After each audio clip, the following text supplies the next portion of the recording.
Before we start, leave a comment telling us which city you're watching from. And at the end, don't forget to rate this story from 0 to 10. Enjoy the story. Riley Martinez hit the elevator button with her elbow, both hands occupied, one gripping the thermal delivery bag containing the CEO's special lunch, the other wrapped around a freshly squeezed orange juice in a cup with a golden label that cost more than her hourly rate. Everything about this order was specific to the point of being personal. No onions, no garlic. Rice cooked to a precise consistency that existed somewhere between moist and dry, as though the man had consulted a physicist before placing it. "Bossy millionaire," she muttered, glancing at the elevator's ceiling as though it might offer some sympathy. Had to be a Scorpio. When the doors opened on the 47th floor, she checked the delivery label. 47A. The sign at the end of the hallway said 47B. Riley, breathe, she whispered to herself. They're just letters. You survived the vegan buffet Christmas rush. You delivered sushi on a bicycle in February.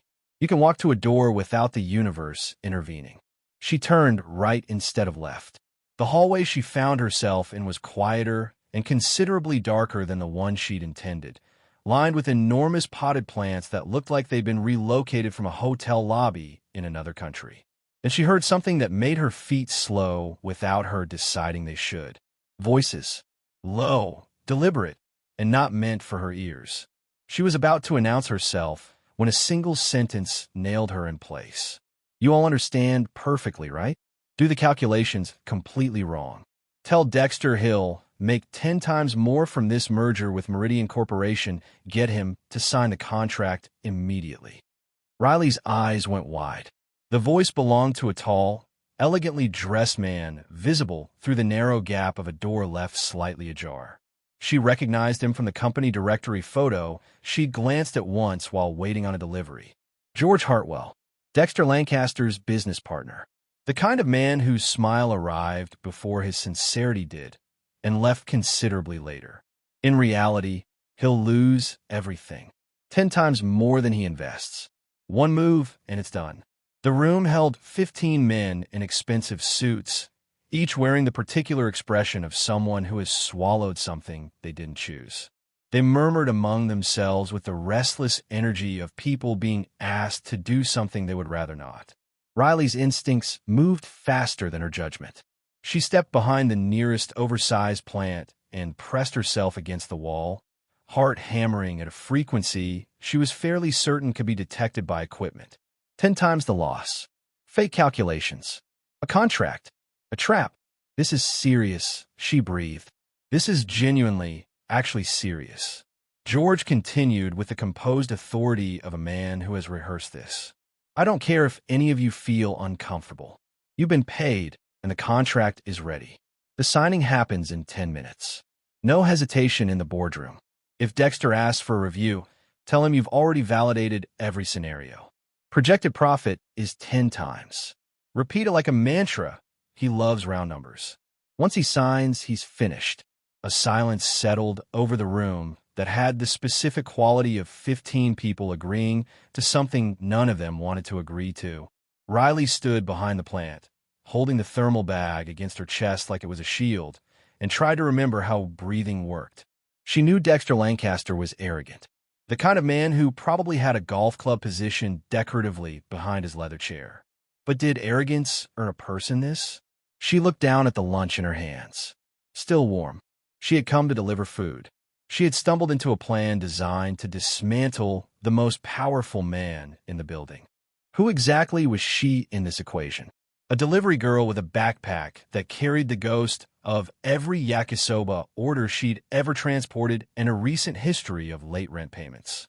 If she walked in there claiming she'd overheard a corporate sabotage plot while hiding behind a decorative fern, the most likely outcome was security escorting her to the lobby with unnecessary enthusiasm. You won't believe me, she thought, chewing her lower lip. A delivery girl hiding behind a plant, describing a fraud scheme? That's not a report. That's a rejected screenplay pitch. She risked another look through the gap. The men were rising from their seats. George straightened his jacket with the satisfaction of someone who has already mentally spent what they haven't yet stolen. The accountants filed out with the shuffling guilt of people who have made a decision they will not enjoy living with. Riley crouched lower, making herself as architecturally insignificant as possible until the hallway went silent again. She stood slowly, legs unsteady, and was 2 steps toward the elevator when footsteps rang out across the marble. She froze. Dexter Lancaster walked toward her in a suit that had clearly been constructed by someone who considered it a vocation. He was on his phone, carrying papers, moving with the momentum of someone who already knows where everything is going. He glanced at her briefly. "Good morning." "Good morning," she managed in approximately the right register. He walked past her and into the conference room without a second look. Riley watched through the glass as he took his place at the head of the table, George already beside him, gesturing with the animation of someone performing helpfulness. 15 accountants arranged themselves in a semicircle, each producing a professional smile that didn't quite reach the level of genuine. The world seemed to decelerate around her. "Are you really going to stand here and let him sign that?" She glanced at the clock. Exactly noon. The precise delivery window. The precise moment when she could walk in or walk away, and those were not the same choice. She thought about what kind of person stays quiet in front of something like this. She already knew she wasn't that person, had always known it, which had caused her various difficulties over the years and was apparently about to cause several more. What if he fires me? Technically, the restaurant I work in operates inside his building. What if security gets involved? What if he doesn't believe me?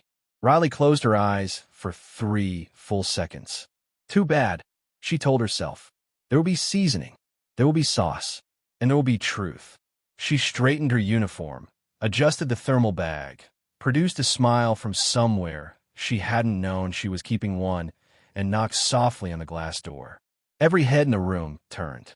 George's expression registered irritation immediately. Dexter simply waved her in with the minimal gesture of a man who has better things to focus on. "Mr. Dexter." Riley stepped through the door with the bright composure of someone who has committed to a bit and intends to see it through. "I brought your lunch. Warm and exactly as requested." Dexter looked up with the expression of someone encountering an interruption they haven't budgeted time for. "Leave it on the side table." But Riley was not, in this particular moment, in the business of following simple instructions. Of course, she said, moving toward the main table with the thermal bag held out like an offering. "But the chef used special spices today, freshly ground black pepper, which my grandmother Martha always said was the finest deterrent known to humanity against negative energy and dishonest intentions." George's irritation sharpened into something more pointed. Could she leave the food and go? We're in the middle of something significant. Absolutely, Riley agreed, lifting the bag closer to the table. "But just look at this rice, imported saffron, cooked to an exact specification, and there's a secret ingredient I should really mention."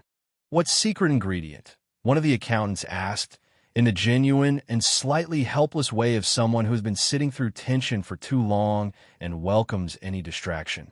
"Honesty," Riley said with a wink, "and the sincere hope that the people in this room still have access to theirs."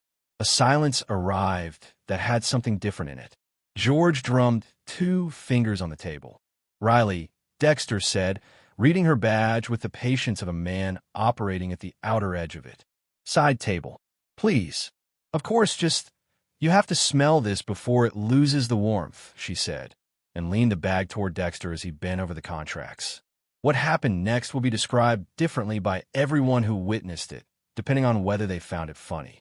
The thermal bag swung open in midair, releasing a generous cascade of saffron rice, sautéed vegetables, and perfectly grilled chicken across the contract pages, the mahogany table, and Dexter Lancaster's impeccably tailored suit. The orange juice, which Riley had been holding in her other hand, completed its arc across his Italian tie in a shade that could generously be called autumn gold. Dexter sat completely still. "Oh no," Riley cried, hands flying to her face with theatrical despair. "I'm so clumsy. Mr. Dexter, please, I tripped. My mother told me to take dance classes. and I thought she was being dramatic, but clearly she understood something about my spatial awareness that I didn't. George was on his feet. You did that deliberately. His voice had the sharp edge of someone who suspects they're being outmaneuvered by a delivery girl and finds this personally offensive. How dare you disrupt a meeting of this importance with this performance? Riley turned to him with wide, sincerely confused eyes. Mr. George, that's very harsh. It was an accident. She paused. Though I will say, the ginger sauce suits Mr. Dexter. Stains on professional attire are having a moment. I read about it. Executives who aren't afraid to get things on them on the way to success. One of the younger accountants produced a laugh he immediately tried to disguise as a cough. George's glare suggested he was not fooled. This is completely unacceptable, George said. Mr. Dexter, this person needs to be removed from the premises immediately. Let me help with that, Riley said, reaching for napkins from the side table and moving toward Dexter, who was sitting with rice on his lapel and orange juice tracking slowly through his hair. She began dabbing at his tie and succeeded only in redistributing the sauce into a larger, more abstract composition. Dexter stood. Enough. His voice carried the authority of someone who has decided the situation has reached its natural conclusion. Everyone out. This meeting is postponed to tomorrow morning. George stepped toward him. Dexter, we can still proceed. It's simply a small. I said it's postponed, Dexter said, with a quietness that was somehow louder than the previous sentence. Everyone out before I completely lose what remains of my composure. The 15 accountants filed out with the synchronized relief of soldiers given an unexpected reprieve, murmuring among themselves. George moved past Riley with a gaze that could have cut through the glass table. This isn't finished, he said, low enough that only she caught it. Have a wonderful afternoon, Mr. George, she said, waving cheerfully. When the room had emptied, Dexter walked toward the door, still wearing a significant portion of his lunch. Riley followed at a careful distance. Mr. Dexter, please wait. He stopped in the corridor and turned with the expression of a man who has reached a temporary arrangement with his own patience and is not confident it will hold. What else? You've destroyed the meeting, ruined my clothes, and eliminated my lunch. Is there something I've missed? Riley stopped at a respectful distance. I know I look like someone who should not be trusted with liquids or access to important rooms. I understand that. But I need to speak with you about something that matters. Something about the people in that meeting and what they were planning before you arrived. Something shifted in his expression. The irritation was still there, but beneath it, something else had registered. Her voice had changed. The performance was gone, replaced by something that didn't perform. I promise to maintain a safe distance from your person and your belongings, Riley said. 2 minutes in your office. There's something you need to know before you sign anything tomorrow. Dexter studied her face for a long moment. 2 minutes, he said finally, turning toward his office. And stay away from my desk. Thank you.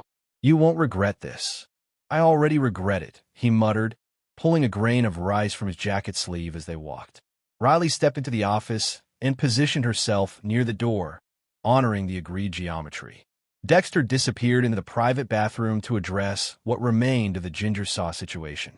2 minutes start now, he called through the door, accompanied by the vigorous sound of paper towels being deployed. Riley looked around the office, the scale of it, the view, the particular quality of silence that expensive rooms have, and tried to determine the correct way to begin a conversation about corporate fraud with a man who was currently removing saffron from his collar. Mr. Dexter, she called. I got slightly lost on the way here and ended up in a part of the building I wasn't supposed to be in. I heard a conversation that was not meant for me. A conversation about you and about a contract and about how signing it tomorrow would cost you everything you've built. Continue, came the reply, with a focused quality that suggested he was actually listening. Riley took a breath. Mr. George was in a room with 15 accountants, and he told them. She paused, then decided that if she was going to do this, she should do it fully. He told them to make the calculations wrong. To tell you the merger with Meridian Corp would generate 10 times your investment, and that in reality, you would lose 10 times what you put in. He told them to validate every number when you questioned it, and that once you signed, it would be over. Dexter came out of the bathroom in a clean shirt, his expression calibrated to neutral, but his eyes doing something more active than that. You're telling me you overheard my business partner and 15 accountants organizing a scheme to defraud me? Yes, that's exactly what I'm telling you. And you understand how this sounds. I understand precisely how this sounds, Riley said. If I were you, I would be calculating the probability that a delivery girl wandered into the wrong hallway and stumbled onto a corporate fraud plot, and I would find that probability extremely low, and I would tell this person to leave. I know all of that. She held his gaze. But I also know what I heard. And I swear on everything my great-grandmother Dolores believed in. She was from Ohio, not Texas. She moved to Texas after meeting my great-grandfather who raised cattle, but the sentiment stands. I am not making this up. Something moved at the corner of Dexter's mouth. Your great-grandmother was from Ohio. Originally, yes. I went slightly off track there. Riley refocused. The point is I heard every word, and I am not lying. Dexter leaned back in his chair and considered her for a long, measured moment. Let's assume, for the sake of the conversation, that you're telling me the truth. George has been my partner for 30 years. These accountants have worked for me for decades. Why would they do this? That is an excellent question, Riley said, and I've been thinking about it. Maybe he wants the company. Maybe there are financial pressures nobody knows about. Maybe there's something in the merger itself that benefits him in a way that doesn't benefit you. She paused. Or maybe the simplest answer is that someone spent 30 years being the second name and finally decided he'd rather be the only one. Dexter was quiet. Or, Riley offered, you could decide a delivery girl is trying to invent an elaborate story for attention, and I will accept that outcome and leave. But if I'm right, she let the sentence find its own conclusion. He was quiet for another moment, and then something in his posture changed. Not agreement, exactly, but the particular stillness of someone who has decided to stop dismissing something. If you're telling the truth, he said carefully, there should be evidence. Documents. Recordings. Something concrete beyond what you heard in a hallway. Riley stood straighter. You want me to find proof. I want you to bring me something I can actually use. You have until tomorrow morning. If you come back with genuine evidence, I'll reconsider signing. If you come back with nothing, I'm permanently removed from the premises. Something in that direction, yes. Riley extended her hand across the space between them. Deal. Dexter looked at her hand, then shook it. The grip surprised him. And Riley, he said, as she turned for the door, try not to destroy anything else today. I will do my absolute best to keep the collateral damage to a minimum, she said and walked out. The moment the door closed behind her, her expression shifted from careful confidence to pure determination. She had a mission, a deadline, and zero experience in corporate intelligence gathering. She was also, she reflected, still carrying an empty thermal bag. She started walking. 2 minutes later, George Hartwell's voice reached her before she saw him. Riley. She turned and found him approaching from the far end of the corridor, immaculate again, wearing the smile that operated independently of his intentions. Mr. George, she said, loading her voice with cheerful obliviousness. How's the afternoon treating you? Were you able to address the ginger sauce situation? Completely resolved, thank you. He stopped at a distance that was slightly closer than comfortable. I wanted to check in on you. Did you enjoy the drama of this afternoon? Drama might be a strong word for it, Riley said. I call it more of an educational experience. Mostly about the importance of stable footing when handling thermal bags. He chuckled, and the sound had no warmth in it. You know, Riley, accidents can happen anywhere. Especially when someone is in a place they weren't meant to be. Absolutely true, she agreed. Which is why I always wear shoes with good grip. Safety is a lifestyle. Is there a delivery school for that? Not an accredited one. I made that up earlier. She smiled. But there really should be. George studied her for a moment with the evaluating stillness of someone making a calculation. Some things are better when they stay between the people involved, don't you think? Less complicated for everyone. Completely agree, Riley said, beginning to move toward the elevator. Well, I have more deliveries. It's been a real pleasure, Mr. George. Careful with accidents, he said, his voice landing on the last word with specific weight. Always, she said, and pressed the elevator button.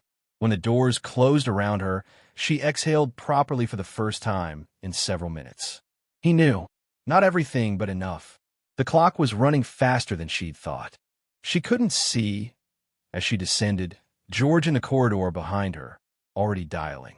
"We have a problem," he said quietly. "The restaurant delivery girl. Handle it." 2 hours later, Riley had undergone a transformation.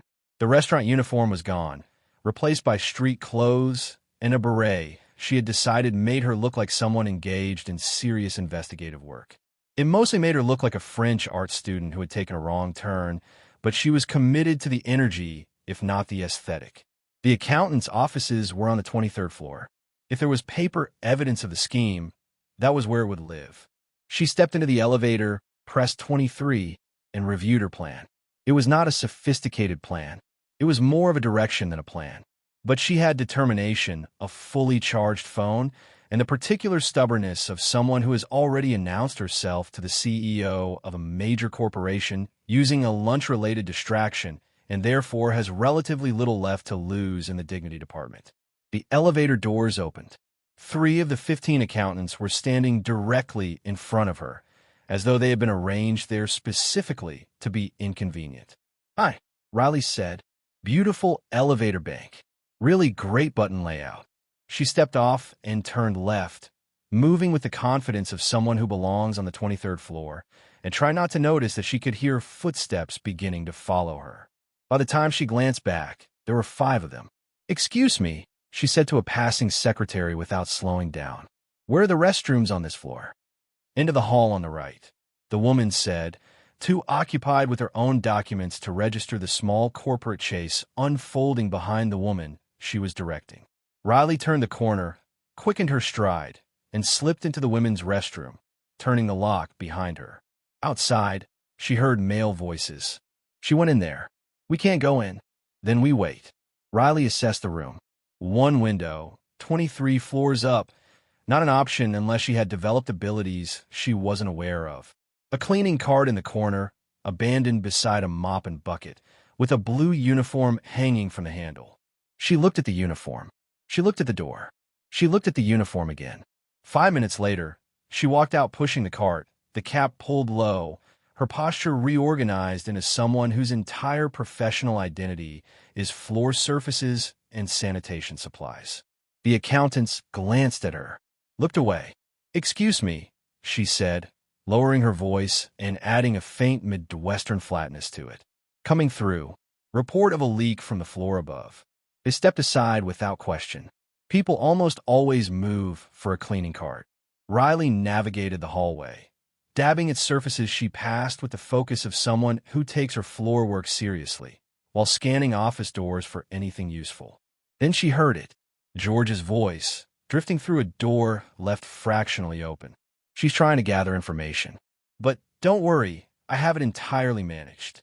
Riley stopped the cart beside the door and began cleaning the floor with extraordinary attention to detail.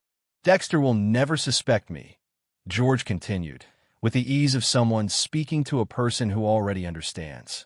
"We've been friends since we were 8 years old. Same street, same school, same university. He trusts me more than anyone else alive." Riley felt something cold move through her. Not just betrayal. 30 years of it, deliberately cultivated. That clumsy delivery girl has no idea what she's dealing with. But we can't be careless. She's already convinced Dexter to listen to her. I'm going to neutralize her. Fake documents showing she's attempted to extort other executives. A pattern. A history. A criminal record that doesn't exist yet, but will by morning. Riley's grip on the mop handle tightened until her knuckles changed color. "Get the package ready," George said. "False reports from a private investigator. Photographs that can be interpreted in the right direction. Evidence of past blackmail attempts against 3 separate businessmen. I want it airtight. By the time I'm finished, Dexter won't believe a word she says. He'll watch her get arrested." The call ended. A chair creaked. Footsteps moved toward the door. Riley scrubbed the same 3 inches of floor with intense focus as George stepped into the corridor, nearly walked into the cart, muttered an apology without looking at her, and continued down the hallway. She waited 10 seconds. Then she left the cart where it stood and walked quickly toward the elevator. When the doors opened at the ground floor, George was standing there with 6 accountants arranged behind him like punctuation, all of them looking directly at her. "Hello, Riley," George said, with the smile of someone who is prepared for this moment. Or should I say, Janitor Riley? She looked down. She was still wearing the cleaning uniform. "The economy is complicated," she said pleasantly. "Multiple income streams are simply responsible financial planning." "Of course," George said, "and I suppose gathering confidential company information is also just responsible planning." "Mr. George, the only things I regularly collect are recyclable bottles and expired coupons, and a moderate amount of dust. There really is a lot of it in this building." He took a step toward her. "Delivery girls who ask questions about documents they have no business knowing about tend to attract a certain kind of attention. You must be thinking of someone else. We all look alike in uniform. It's a sociological phenomenon." George looked unconvinced. But before he could press further, the elevator doors closed between them. Riley leaned against the back wall of the elevator and allowed herself one full breath of genuine relief. Her access to the building was finished. George knew she was digging, knew she'd heard something, and was already building the architecture of a false history designed to make her look like the criminal in the story. She had no documents yet.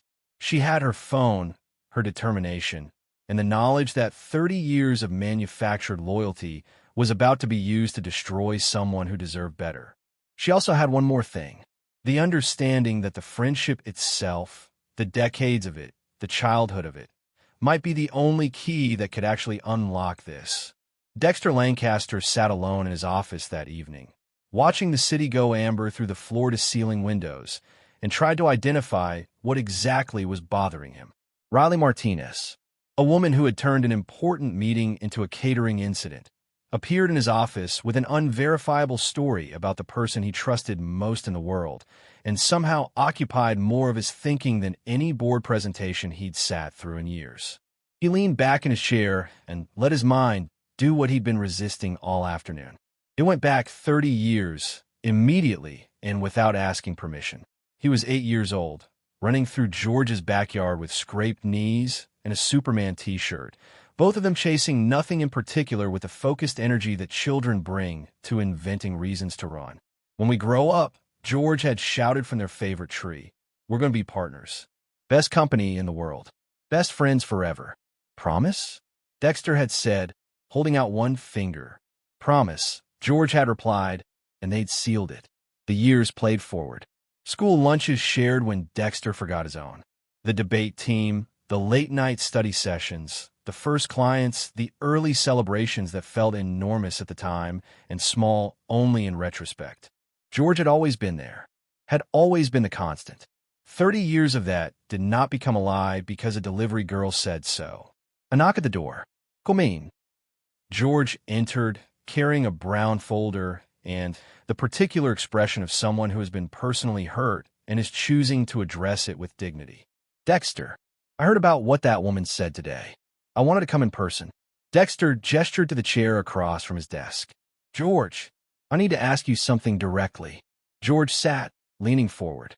"Are you actually considering what she told you? Over 30 years of everything we've built together. I'm not accusing you of anything. I simply thought you should know what she claims." George opened the folder and spread documents across the desk. "Before you say another word, I want you to see this. I had her looked into after what happened this afternoon." Dexter picked up the first page. It was a private investigator's report. Photographs. Official-looking documents. Riley Martinez, according to what was spread before him, had a documented pattern of approaching vulnerable executives with invented fraud scenarios, extracting rewards for information she had fabricated. 3 separate incidents. Company names, dates, investigator signatures. "She has a record," George said, his voice carrying the weight of someone reluctantly delivering unwelcome information. "A pattern, Dexter. She identifies a CEO, creates an emergency, inserts herself as the solution. It's a scheme, a practiced one." Dexter studied a photograph showing Riley in conversation with a suited man at an upscale restaurant. The caption attributed to it claimed she was demanding $50,000 for information she had invented. George stood and moved to the window, his back to the room. "You've known me since we were 8 years old," he said quietly. "Do you remember what we promised each other in that tree?" Dexter felt the memory arrive before he'd invited it. "We said we'd protect each other," George continued, "that we'd always be partners." He turned, and there were actual tears in his eyes. How can you look at 30 years of that and consider throwing it away for a stranger who makes a living exploiting men like you? Something in Dexter's chest moved in a direction he didn't want it to go. "You're right," he said finally. "I'm sorry, George. I don't know what I was thinking." George exhaled with the relief of someone who has been carrying something heavy and has finally been allowed to put it down. "Don't apologize. She's convincing. You've always been someone who believes in people. It's one of the things I've always admired most." They agreed to reschedule the signing for Monday morning. They agreed there would be no further interruptions. And then the door opened without a knock, and Riley walked in carrying papers with the expression of someone who has used up their available caution and is operating on pure forward momentum. "Mr. Dexter," she said, "I found what you asked for. I heard George on the phone, and I got it on record. He—" "Stop." Dexter's voice arrived from somewhere colder than she'd heard from him before. Riley stopped. "I know what you are," he said. He pushed the documents toward her so she could see them. "I know about the other companies, the other executives, the pattern." Riley looked at the papers and felt the bottom of the situation drop out. "This is fabricated," she said, and her voice was steady even though her hands weren't. "Mr. Dexter, these documents are George's work. This is exactly what I overheard him planning. He told someone on the phone he was going to frame me, build a false history, make me look like a blackmailer so you wouldn't believe anything I said." "No more," Dexter said.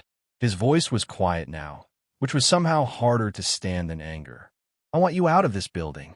If you come near this company or any of its employees again, I will involve security and I will involve the police." "5 minutes," Riley said. "5 minutes, and I can show you. Get out." She looked at George, who was wearing the careful expression of someone whose plan is unfolding exactly as designed. She looked at Dexter, whose face held something that looked like genuine disgust, and beneath it, she could see genuine pain, because he had wanted to believe her, and believing her had required doubting something 30 years old, and that had turned out to be too much to ask. She left. She was crying before she reached the elevator and furious with herself for it. In the office behind her, Dexter stood at the window and told himself that the tears had been part of the act. He told himself that several more times than should have been necessary. Riley spent the night at her kitchen table, surrounded by napkins covered in diagrams and a pen she had chewed to structural failure. George had outmaneuvered her, planted the evidence, and positioned her as the threat. She had no credibility with Dexter. She had no access to the building. She had her phone, which contained exactly nothing useful yet, and she had roughly 10 hours before a contract got signed that would begin the process of dismantling everything Dexter had built. She also had, she realized slowly, one thing George hadn't counted on. He told her something important without meaning to in the moment she'd been crouched behind his cleaning cart in the 23rd floor corridor. 30 years of friendship, the same street, the same schools. George hadn't been blackmailing Dexter. He'd been performing loyalty for 3 decades while waiting for the right moment to remove him. That was a different kind of person than a simple opportunist. It was patient. It was specific. And the accountants, they weren't partners in the scheme. They were hostages. Riley looked at the names she'd written down from memory. If 15 people were being coerced through their personal vulnerabilities, then 15 people were potential allies who had simply never been offered an alternative. She picked up her pen and started writing something new. The next morning, Riley returned to the building in a suit borrowed from her roommate who worked at an accounting firm. It was 2 sizes large and made her look as though she were wearing her older siblings' professional ambitions, but it served its purpose. She knew George took lunch on the 40th floor at 12:30, sharp and without variation. She positioned herself near the executive elevator at 12:20 and watched him emerge from the corridor, impeccable and unhurried, and step into the elevator for the 40th floor. As soon as the doors closed, she walked quickly to his office. His secretary had gone to lunch as well. The door was unlocked. Riley stepped inside and began moving through the room with the focused efficiency of someone who doesn't have time to be impressed by the decor. Shelves of business law volumes, framed certificates, the particular arrangement of a person who wants the room to communicate something about them before they've spoken. She opened drawers, checked files, found nothing immediately incriminating, which was its own kind of information. George was careful. Then his desk phone rang. She froze. It rang again, and then she realized he had two phones. He'd taken one to lunch. The other was sitting on his desk, 2 feet from where she was standing. Riley opened her own phone and hit record. The desk phone rang a 4th time, then stopped, and then she heard George's voice, not from the phone, but from the corridor. He had come back early. "Yes, everything is proceeding exactly as planned," he was saying, his voice growing as he approached. "Monday is the day Dexter Lancaster's company starts becoming mine. He won't understand what happened until it's already done." Riley looked at the desk, the credenza, the distance to the door. She dove behind a large mahogany desk as the office door opened. Her phone, jostled in the movement, slid out of her hand and across the polished floor, stopping beneath the heavy bookshelf on the far wall. George moved through the room, still talking. "Don't worry about the delivery girl. Dexter is convinced she's a professional extortionist. The false documents were excellent work." He laughed with the specific satisfaction of someone who considers themselves considerably smarter than everyone around them. "The accountants will cooperate. Each of them has something they need to protect, and I know all of it. It's remarkable how agreeable people become when you understand their particular vulnerability." Riley was crouched behind the desk, one hand pressing against the floor to steady herself, listening to a man casually describe the architecture of 15 people's coercion. Johnson's gambling debts, Martinez's IRS situation, Chen's divorce payments. Every one of them is exactly where I need them. Her phone was blinking under the bookshelf, still recording, just beyond what she could reach with her arm. She looked at the umbrella leaning against the wall beside her. While George moved to the far side of the room to answer the landline, Riley reached for the umbrella and spent the next 2 minutes using it as an extremely makeshift retrieval tool, nudging her phone inch by careful inch across the floor, nearly dislodging a decorative vase, accidentally snagging a shoe from somewhere beneath the shelf, and finally, with one last carefully controlled push, getting the phone close enough to grab. "Monday," George said into the landline, "will be the day everything changes." Riley tucked the phone against her chest and did not breathe. George paced the room for another few minutes, organized some papers, and eventually moved into the corridor to speak with his returning secretary. Riley waited 5 full minutes. When she finally stood, her knees had gone numb and she was wearing a thin layer of the floor, but she was holding a phone that contained a complete, uninterrupted confession.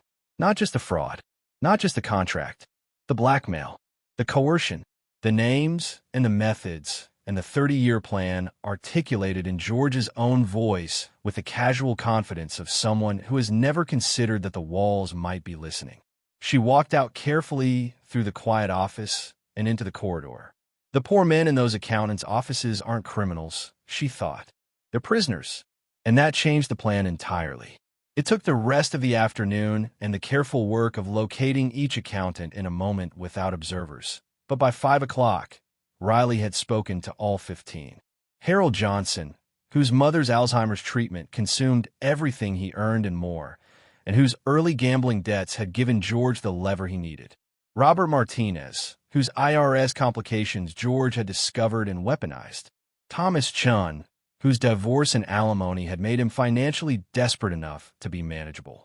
Kevin O'Sullivan, whose career-ending mistake from years ago George had cataloged and kept. Each conversation was the same at its core. A person who had made one human error and found themselves indefinitely owned by someone who collected those errors the way other people collect advantages. By early evening, Riley had gathered all 15 in the smaller conference room on the 23rd floor with the energy of someone who has decided this is the moment and is not interested in alternative interpretations. Gentlemen, she said, standing at the end of the table with the composure of someone who has spent the day surviving things and would like to spend the next 10 minutes achieving something. Every one of you was put in an impossible position by someone who had access to your most difficult moment. That's not character. That's circumstance. And it's not permanent. Harold looked at her with the exhausted eyes of someone who has been terrified for months. Riley, George has too much control over too many of us. He'll destroy every one of our careers if we move against him. He'll try, Riley said. But think about what he's actually threatened you with. He's threatened you individually, each with something different, because he needs you isolated. He needs you to believe you're alone. She looked around the table. What happens if all 15 of you walk into that boardroom together and tell the truth? What is he going to do? Fire every senior accountant in the building the day before the most important merger in the company's history. What does that look like to a board of directors? Something moved through the room. Not quite courage yet. More like the first recognition that courage might be available. I have recordings, Riley said, holding up her phone. George's own voice explaining exactly how he's been using each of you. The full plan for the merger fraud. His admission of the false documents he created to discredit me. Everything. She placed her hand in the center of the table. I can't walk into that boardroom. But you can. And if you walk in together, he has nothing left to threaten any of you with. One by one, hands moved to the center of the table. There was nervous laughter and something that had not been in the room when they'd arrived, a fragile but genuine sense of possibility. When he tries to force the false numbers in the meeting, Riley said, every single one of you stands up and gives the real ones instead. That's all. One moment of telling the truth. Then applause, slow and deliberate, came from the doorway. George stood there with his jacket buttoned and his expression arranged into something that was performing disappointment while experiencing satisfaction. What a genuinely moving scene, he said, walking in. I had no idea you were this talented with speeches. He reached into his jacket pocket and produced a single sheet of paper. This is a list of immediate terminations. Every name on it belongs to someone in this room. If any of you deviates from what we agreed during Monday's meeting, this list goes to HR before you reach the elevator. The hand on the table separated. The energy shifted. Riley watched it happen in real time. The moment when the wall of fear, which had briefly looked like it might come down, rebuilt itself. Harold looked at the floor. I am sorry, Ridi. My mother. I know, she said quietly. One by one, they stepped away from her, and then she was standing alone at the table with George watching her from across it. 15 against 1, he said pleasantly. I don't think the odds favor you. I still have the recordings. Recordings made by a documented blackmailer. Who will a board of directors believe? He turned to the retreating accountants and addressed them collectively. Return to your offices and forget this conversation happened. I'll forget it too. They left. Riley stood in the empty conference room, and then a voice from the doorway said, What's going on here? Dexter Lancaster was standing in the hall, drawn by the sound of raised voices. George turned immediately. Dexter, I'm glad you're here. This woman was attempting to convince our accountants to sabotage the Monday meeting. Dexter looked at George, then at Riley. And in that look, something was different from the last time she had stood in front of him. He was not convinced. Not by George. Not automatically, not entirely. Riley met his eyes. All I ever wanted, she said, was to stop you from being betrayed by your best friend. Dexter said nothing for a long moment. Then he turned and walked away. I'm tired, he said quietly, to no one in particular, and disappeared down the corridor. George watched him go and said nothing. Riley looked at the empty table where 15 hands had briefly been, and then at the corridor where Dexter had just disappeared, and let herself feel all of it for exactly 30 seconds before she started planning again. Dexter worked late on Friday, alone on the 47th floor, chasing a thought he couldn't quite catch and turning it over until it wore grooves. It was almost 10 when he noticed light coming from the dining area at the end of the corridor. You want to look? Riley was sitting alone at one of the restaurant tables, surrounded by papers and what appeared to be printouts from financial records, a coffee going cold at her elbow. She was making notes with the focused absorption of someone who has forgotten there might be other people in the building. Working late, he said. She jumped, looked up, and her expression ran through several versions of itself before settling on something careful. Mr. Dexter, I was just inventory. Restaurant inventory. At 10 o'clock on a Friday. I have a condition, she said. Chronic workaholism. Also insomnia. Also, genuinely, not a very exciting social life. My Friday evenings often involve reorganizing things that don't need reorganizing. Despite himself, despite everything, he found a smile forming. Mind if I sit? Please. Though I should mention I have a statistically significant history of causing liquid-related incidents when I'm nervous, and I am currently nervous, so perhaps position anything spillable at a distance. Dexter sat down across from her and studied her face in the soft restaurant light. Without the pressure and the accusations and the institutional machinery of the last several days, she looked different, more settled, more real. Riley, he said, tell me about yourself. Not about George. Not about contracts. Just about you. She blinked. Me? You. There's not a particularly impressive amount to tell. Delivery girl, Los Angeles, lower middle-class family from Texas. Mother is a nurse. Father is a mechanic. 2 younger brothers who are both substantially more academically accomplished than I am. One is studying aerospace engineering. One wants to be a veterinarian. I came to Los Angeles under the influence of too many films about people doing exactly that. How is that working out? The reality is significantly less cinematic than the film suggested. I have mostly found overdue bills and roommates with complicated relationships with dishwashing. She smiled. It was the first smile he'd seen from her that wasn't deployed for a specific purpose. But I like Los Angeles, and I'm stubborn enough to stay until it makes sense. Something about the combination of honesty and humor was doing something to the way Dexter was listening. He had spent years inside conversations that were about something other than what they claimed to be about, and this one wasn't. You mentioned hearing something about the calculations being wrong, he said, more carefully than before.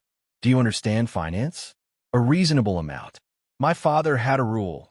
If you're going to lend money to anyone, understand the numbers first. And working deliveries inside this building, you end up hearing things. She tilted her head. People speak quite freely around delivery staff. It's a professional invisibility. What kind of things? For example, I know that Empire Tower had liquidity pressure in the third quarter last year because George mentioned it to a group of investors over lunch. And I know the Harrison Industries contract was lost because of a flawed market analysis that cost approximately $2 million because I heard George explaining it to one of the senior accountants on a Thursday afternoon about 3 months ago. He was eating a turkey sandwich. He always orders a turkey sandwich when he's stressed. Dexter looked at her. That information was accurate. More accurate than it should have been, coming from someone who delivered lunches. How do you know about Harrison Industries? I told you. People speak freely around delivery staff. She held his gaze. I'm not making up what I heard in that hallway, Mr. Dexter. I have never made it up. I know how it sounds. I know what the documents George showed you appear to say. But I need you to ask yourself one thing. What? In everything I've done since I walked into that meeting room and created a scene involving your lunch, have I asked you for anything? Money, recognition, a reward, anything? He didn't answer because the answer was no. I came back every time you rejected what I was telling you, Riley said quietly. I disguised myself as a cleaning professional and hid behind furniture. I came back after you told me to leave the building and never return. I'm sitting in this restaurant at 10 o'clock on a Friday, doing financial research, because I don't want you to lose everything you've built to someone who's been pretending to be your friend for 30 years. Dexter was quiet for a long moment. Why? He said finally. Why does it matter this much to you? Riley looked at him with a directness that had no performance in it. Because I watched my father get betrayed by someone he trusted completely, and I know what that does to a person. I know what it takes from them. She paused, and because, even though you are genuinely quite difficult to help, you don't deserve this. Something in Dexter's chest did something he hadn't authorized. They talked for another hour. He stopped managing the conversation, and she stopped being careful with it. And somewhere in the middle of discussing what had brought her to Los Angeles, and what was keeping her there, and what she actually wanted from the city that hadn't yet decided to give it to her, the evening changed quality entirely. When he finally stood to leave, he did it reluctantly. "Riley, yes, thank you for the conversation. It's been a long time since I've had one that was about something other than an agenda." "You're welcome, and thank you for sitting down." After he left, Riley waited 5 minutes, then began collecting the papers she had very deliberately positioned on the table to look like ordinary restaurant inventory management. They were, in fact, the financial records from 5 years of company history stored in the cabinets at the back of the restaurant. A filing location apparently selected on the basis that no one looks for important documents in a place that regularly smells of garlic bread. She worked carefully through them, photographing page after page, until she found the transfers she'd been looking for. Small amounts, individually unremarkable, collectively significant. Moving through channels that required George's authorization, arriving in accounts that were not the company's. Year after year, patient and incremental and entirely deliberate. She photographed every page. "Gotcha," she said, to the quiet restaurant and the sleeping city below. Monday arrived. Riley was in the building lobby at 6:55 in the borrowed accounting firm suit, carrying her phone and the weight of everything she'd spent the weekend organizing into a coherent presentation of the truth. She was heading for the executive elevator when she encountered George, who had clearly arrived early for exactly this reason. "Riley," he said, with the practiced warmth of someone performing surprise. "What an unexpected morning. Mr. George, you look well rested." "I moved the signing to 8 o'clock, he said pleasantly. "We adjusted the schedule. It seemed cleaner." Riley looked at the clock on the lobby wall. 7:40. She had 20 minutes. The executive elevators were blocked by 2 security guards who recognized her immediately. She produced a cheerful excuse involving the restroom, turned the corner, and ran for the emergency stairs. 31st floor. 16 floors to climb. She went up 2 at a time, her legs burning by the 35th, voices echoing through the stairwell from above by the 38th. On the 38th floor, she remembered the service elevator. She pushed through the stairwell door into an empty hallway, crossed to the service elevator, pressed the button, and when the doors opened immediately and without security personnel, she stepped in with the specific gratitude of someone who was receiving exactly the minor miracle they needed. She pressed 47. The elevator climbed. On the 45th floor, it stopped, and the doors opened. Dexter Lancaster stepped in, adjusting his tie, mentally somewhere that was clearly not this elevator. He saw her. "Riley, what are you doing here?" "I need to show you something before that meeting," she said, and there was nothing left in her voice except what was true. "I have real evidence this time, not recordings from a hallway. Financial documents. Transfers of company funds to George's personal accounts over 5 years. I photographed every page. Riley, please." She held out the phone. 2 minutes. "If I'm wrong, I'll leave the building and I won't come back. But please just look." The elevator lights went out. The car stopped between floors with a jolt that moved through both of them. In George's office, 2 floors above, a phone call to building maintenance had been completed approximately 40 seconds earlier. The darkness was total and specific, broken only by the faint glow of Riley's phone screen. "Dexter," she said, into the dark, "I know I'm asking you to believe something that means 30 years of your life were something other than what you thought they were. I know that's enormous. I know it costs something I can't get back." She paused. "But I also know what I found. And I think, somewhere, you know too. You've known something was wrong. That's why you've been listening to me at all." Dexter was quiet. "I saw my father go through this," she said, softer now. "Someone he loved, someone he built something with, who turned out to have been building something else the whole time. And the hardest part wasn't what he lost. It was believing it was real." She stopped. "I don't want that to be you." In the darkness, she felt his hand find her face. Gently, carefully, the way someone touches something they're not sure is still there. And then he kissed her. It was quiet and unhurried, and it carried everything that had been building since a delivery girl walked into a conference room with a lunch that ended up on a very expensive suit. When they separated, both of them were breathing differently. "That was unexpected," Riley said. Dexter laughed, a low, genuine sound in the dark. "I'm not entirely sure what came over me. Don't apologize." She paused. "It was really quite good, actually." They laughed together, which was not what either of them had expected to be doing, but felt entirely correct. "Show me the evidence," Dexter said. Riley turned on her phone's light and opened the photographs. Transfers from company accounts to personal ones. Always small enough to avoid triggering automatic review. Over 5 years, it adds up to several $100,000. George's authorization signature is on every single one. Dexter studied the images, his expression moving through recognition, disbelief, and something that settled into a quiet, contained devastation. "This is real," he said. "Completely real." He leaned back against the elevator wall and was silent for a moment. 30 years, he said finally, very quietly. "How long has this been happening?" "The transfers started 5 years ago. But I think," she paused, choosing words carefully, "I think the rest of it has been happening for much longer than that." He looked at her in the soft light. Not with the skepticism she'd come to expect from him. With something open and undefended that she suspected he didn't show to many people. "Thank you," he said, "for not giving up." The elevator lights came back on. The car began moving. When the doors opened on 47, they moved quickly through the marble corridor toward the main conference room. Through the glass walls, they could already see George at the head of the oval table, presenting to the full board, 12 directors and 3 investors, all of them watching a man perform the last act of a very long deception. Dexter tried the door. Locked. Riley watched George's hands move across the charts and understood, from the body language in the room, that they were very close to the end. "Mr. Lancaster?" Margaret Sullivan, George's executive assistant, approached from behind them with a sealed envelope. She looked uncomfortable. "Mr. Hartwell asked me to give you this if you came." Dexter opened it, read it, and the color left his face in a way that had nothing to do with the light. "What does it say?" "Emergency motion," Dexter said. "Approved by the board. George convinced them I'm compromised, that the accusations have affected my judgment.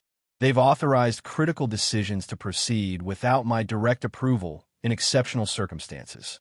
He set the paper down carefully. He had a parallel plan. Riley looked at the clock. 38 minutes. She stepped back from the glass, and something in her expression shifted into the particular focus of someone who has run out of conventional options and has decided to stop being conventional. "The accountants," she said, "all 15 of them, they walked away from you. They walked away when they were alone." She was already opening her phone. "They haven't seen what I have yet. They haven't heard George's voice on a recording confessing to every piece of their coercion. They haven't heard him name each of them specifically." She looked at Dexter. "And they haven't had a CEO personally guarantee their references and offer legal support if George retaliates." Dexter looked at her for a moment. Then he opened his own phone. They worked in parallel, moving down the contact list, Dexter calling while Riley called. Each conversation brief and specific, and aimed at the center of the fear that had been keeping 15 people in their separate cells. "Harold Johnson? This is Riley. I know you're scared. I know about your mother. But George is presenting fake numbers to the full board right now. And when this falls apart, and it will fall apart, you're the person who prepared those numbers. You're the one who goes down with him, unless you're the one who stands up first." "Robert Martinez? This is Dexter Lancaster. I know about the IRS situation. I know George has been using it against you. And I want you to understand something. I am offering you full legal protection and the strongest professional reference I can provide if you walk into that room and tell the truth." "Thomas, Kevin," 5 others on a conference call, Riley's voice moving between them with the specific energy of someone who has discovered that the most powerful thing available to her is the truth, plainly spoken, directly at the people who need to hear it most. Not charm, not performance, not cleverness. Just, here is what is happening, here is what it costs, and here is the alternative. One by one, she heard the shift. Not from fear to bravery. It was never that simple. From a particular loneliness of coercion to the first recognition that they were not alone in it. What do you want us to do? Harold asked, his voice stripped of everything except the thin remaining core of determination. I want you to do something George was certain you'd never be brave enough to do, Riley said, with Dexter watching her. I want you to tell the truth. Together. In that room. All 15 of you at the same moment. 37 minutes. She looked at Dexter. They're coming. And then, moving down the marble corridor with the specific purpose of people who have finally chosen their direction, Harold Johnson came first, carrying a folder, followed by Robert Martinez, Thomas Chun, Kevin O'Sullivan, and then the rest, each of them with documents and with the expressions of people who are frightened and doing it anyway. Harold stopped in front of Dexter. Mr. Lancaster, he said, it's time to tell the truth. Through the glass, George was distributing pens to board members. We don't have time for careful, Riley said. Margaret, she turned to the assistant, who was standing in the hallway watching everything with the expression of someone whose conscience has been having a very loud internal conversation. You have the key to the boardroom. Margaret looked at the room where George was performing, at the accountants standing behind Riley, at Riley herself, at 15 years of working for a company she believed in. She opened her desk drawer and held out a single gold key. I hope this is the right thing, she said. Riley took it. It is. She unlocked the door and opened it the way you open a door when you want the opening to mean something, and stepped into the room with 15 accountants behind her, and every head at the oval table turned at once. My apologies for interrupting, Riley said, moving to the center of the room. There's information this board needs before any signatures happen. George recovered in under 2 seconds. Mr. Morrison, please contact security immediately. This woman has no authorization. She does, Dexter said, stepping through the door behind her. As CEO of this company, I authorize her presence here. The room absorbed this with visible effort. Board members looked between the two men. The investors, whom Riley recognized from past deliveries, sat very still. Dexter, George's voice moved to something more intimate, more urgent. You're not thinking clearly. This woman has been manipulating you. Mr. Hartwell, Harold Johnson said, stepping forward from the group of 15 with the particular quiet authority of someone who has been silent for a long time and has finished being silent. With great respect, the person in this room who has been doing the manipulating is you.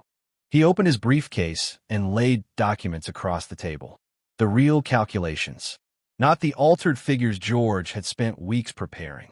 These are the accurate projections for the Meridian Corp merger, Robert Martinez said, adding his own documentation. Not the ones we were instructed to prepare. And these, Kevin O'Sullivan said, document the methods Mr. Hartwell used to ensure our cooperation. One by one they spoke. Their stories were different in their details and identical in their structure. A personal vulnerability discovered, a threat calibrated to that specific vulnerability, a choice removed until no choice remained. The board members' expressions moved from confusion to comprehension to something that had the quality of genuine moral reckoning. George tried to hold the center of the room. These are disgruntled employees pursuing a coordinated act of sabotage. Then explain this, Riley said, and connected her phone to the room's sound system. George's voice filled the boardroom, certain and unhurried and entirely incriminating. Yes, everything is going according to plan. Monday is the day Dexter Lancaster's company starts becoming mine from the inside. He won't even know what hit him. The silence that followed was the kind that has weight. Riley played the next clip, George describing the blackmail structure, naming the accountants and their specific vulnerabilities with the casual precision of a man who considers other people's pain a resource. Then the clip of the financial discussions. Contextualize that, Riley said quietly. George looked around the table. The faces he saw were not the faces he had prepared for. He had prepared for a room full of people who believed him, and the room contained something else entirely. Something shifted behind his eyes. Maybe, he said, and his voice had changed, still controlled, but with something raw beginning to surface underneath it. It was time for someone to do something. Dexter went very still. 30 years, George said, and now the years were audible in his voice. 30 years of living in your shadow. of watching people talk about how brilliant you were, how visionary. His voice climbed. And what was I? Your loyal friend. The secondary name. The one who filled in the background of every story that was actually about you. George, you always had everything arranged for you. The right opportunities, the recognition, the easy victories. And I worked harder than you ever did and received half of what you received, and I smiled through every bit of it. The composure that had held for 3 decades was finally, publicly breaking. Every success of yours was something that should have been mine. Every compliment, every award, every bit of credit the world gave you was credit taken directly from where it belonged. He stopped, looked at Dexter, and the anger drained out of him, leaving something that looked, for the first time, simply like pain.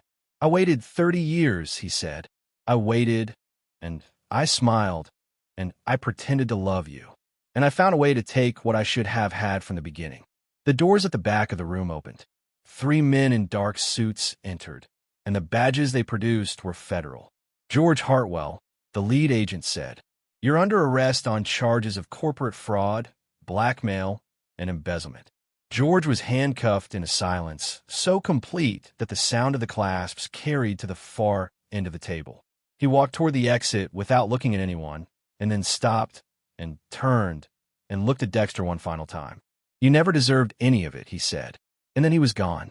When the room had emptied, agents, board members, investors retreating to process what they'd witnessed, accountants standing in small clusters with the hollow relief of people who have put down something very heavy. Dexter stood in the center of the room and looked at the space where George had been. Riley approached him carefully. "Dexter." He looked at her, and she saw that whatever composure had been carrying him through the last hour was very close to its limit. There were no tears yet. There was something worse, a specific emptiness, the kind left by the removal of something that had been structural. 30 years, he said. The words were barely voiced. "I know. He hated me. The whole time. I'm sorry." She reached for his arm, and he stepped back, gently, not angrily, but away. "I can't," he said. "I can't do this right now, Riley. I can't. I've just found out my oldest friend considered every year of our friendship a performance he was giving in order to reach this moment. And in the middle of that, I've also—" He stopped. "I know," she said softly. "I've fallen for you," he said. And he said it the way someone says something they've been carrying for a while and have finally run out of reasons not to put down. "I know that. I know what I feel. But I just found out I didn't know what I had for 30 years. How am I supposed to trust what I feel right now?" Riley looked at him. She understood the question. She understood why it was the honest question. "You don't have to answer it today," she said. "I need time. Take it." He looked at her one more time, with something that was not goodbye and not arrival, but the specific expression of a person standing between two things, and walked out. Riley stood in the empty boardroom and looked at the table where the false documents had been spread, and at the space by the door where 15 accountants had finally chosen the right thing, and at the window where the afternoon light was doing something uncomplicated and beautiful across the Los Angeles skyline. She stayed there for a while. Then she picked up her phone, called her most reliable roommate, and said, "I think I need to start making some plans." 2 months later, Riley Martinez was in Chicago. Her company, Riley's Rush, occupied a small office that permanently smelled of spices and the specific optimism of something being built from scratch. It had begun as an idea sketched on napkins the night after she left Los Angeles, and had become, through a combination of determination and the willingness to call people until they agreed to give her a chance, a real and functioning gourmet delivery service with real and functioning clients. The pain of leaving was still present. She had transformed it, the way you transform something you can't eliminate, into fuel for the thing she was building. Marcus, her assistant, appeared in the doorway holding a delivery sheet with an expression that suggested the item on it was unusual. "Special order," he said. "Very specific. Rice cooked to a precise consistency between moist and dry. Grilled chicken without seasoning. Freshly squeezed orange juice. The instructions are identical, too. What's the address?" He checked the sheet. Empire Tower, Los Angeles, 47th floor. Riley was quiet for a long moment. They specifically requested you make the delivery in person, Marcus added. The payment is already processed. Riley looked out the window at the Chicago skyline and thought about the life she had built here. The independence, the team, the thing that was hers. Then she picked up the thermal bag. You're in charge of today's schedule, she said. I have somewhere to be. 6 hours later, she was standing in the lobby of Empire Tower with the same bag she'd carried the day. Everything changed, and she felt entirely different inside it.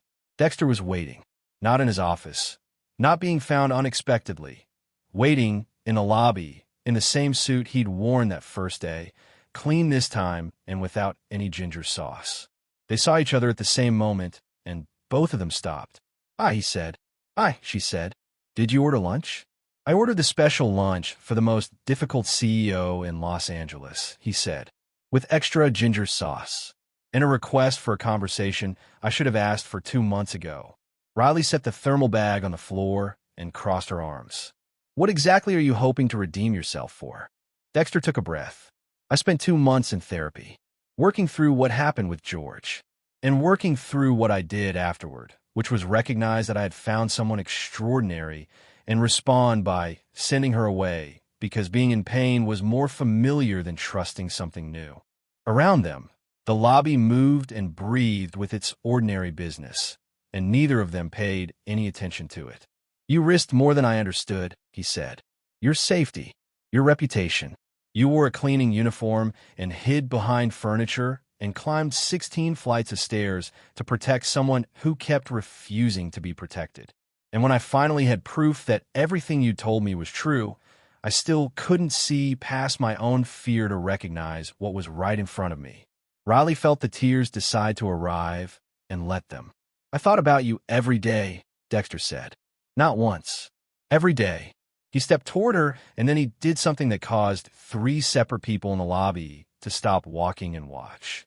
He knelt down, right there on the marble floor of Empire Tower, in front of executives and security personnel and visitors who had no context for what they were witnessing. "Riley Martinez," he said, "would you give me a second chance? Would you allow me to try to deserve you?"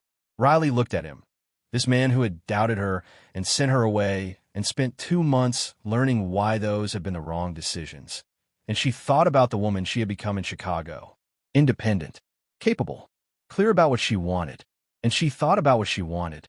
"If I tell you I saw something suspicious in the cafeteria," she said, "do you promise to take me seriously?" He looked up. "I will personally conduct the investigation. And if I report a situation involving the 11th floor copy machine and a potential conspiracy, I'll convene a task force." Riley reached down and took his hand.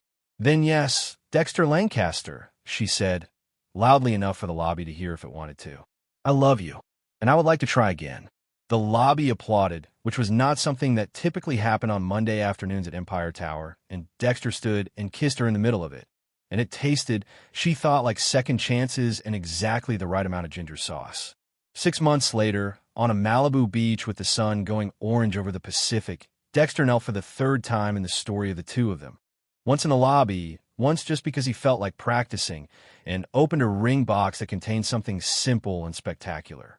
"Riley Martinez," he said, "will you marry me?" Riley looked at the ring and at the man behind it, and at the ocean doing its indifferent, beautiful thing behind him.